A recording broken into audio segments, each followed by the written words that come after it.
So my first suggestion is to remember that changes of plan are inevitable. We all had plans for the way this semester would go, and none of them included what is happening right now. Nearly everyone is looking at a different semester than they imagined at the start. Remember that if you need to change your plans, you're not alone.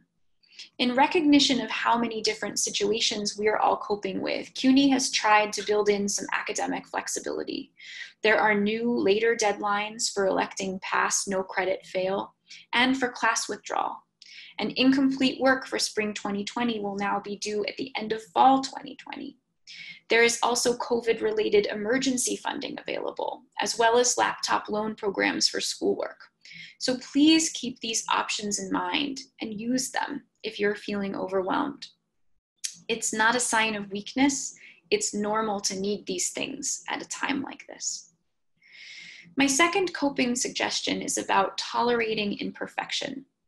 Start to develop or to increase your tolerance for imperfection. At the start of the semester, you may have planned to take 6 classes and crush all of them, and now you may be finding that this feels less possible. It's okay. You're not the only one. Done is sometimes better than perfect. My third suggestion is about embracing some sadness. The effects of the coronavirus have been deeply sad. People's lives and health have been endangered and negatively impacted, and many beloved parts of life, in-person gatherings, celebrations, have gone away or have changed for now. This period in our lives will probably hold loss of one kind or another. Some people feel tempted to minimize their losses, to say, I shouldn't be upset because I don't have it as bad as these other people. If this is a helpful thought for you, keep it. Sometimes it's soothing to remember the ways that we have it good. But if this is not a helpful thought, consider this. Comparing one sadness to another often presumes that there's a shortage of sympathy and that we need to choose who deserves it. But there's not a shortage of sympathy. There's enough to go around for everybody. And in this context of abundance, no loss is too small to deserve care. So if you are feeling sad about a loss, whatever it is, don't get trapped in the comparison loop and be willing to give yourself a bit of sympathy.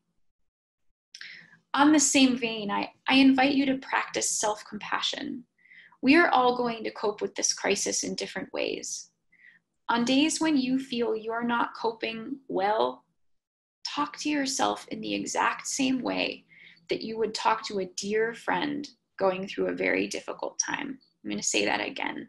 When you feel like you're not coping well, I invite you to talk to yourself in the same way that you would talk to a dear friend having a really difficult time. Another suggestion is for you to feel free to appoint yourself an expert on your own psychological well-being. In the coming weeks and months, you will likely encounter a lot of different ideas about what you should be doing, including mine. Here I am giving them. But I invite you to give yourself permission to filter those recommendations and demands through your own personal system of what you think will support your psychological well-being. Be willing to encounter disapproval if it really matters, and remember that your health really matters. And another suggestion is to seek help as much as you need it. I've taken a lot of time in this video to say how some of the things you may be feeling lately are normal, but I want to be clear that when I say something is normal, that is not me saying that you are not entitled to care or help.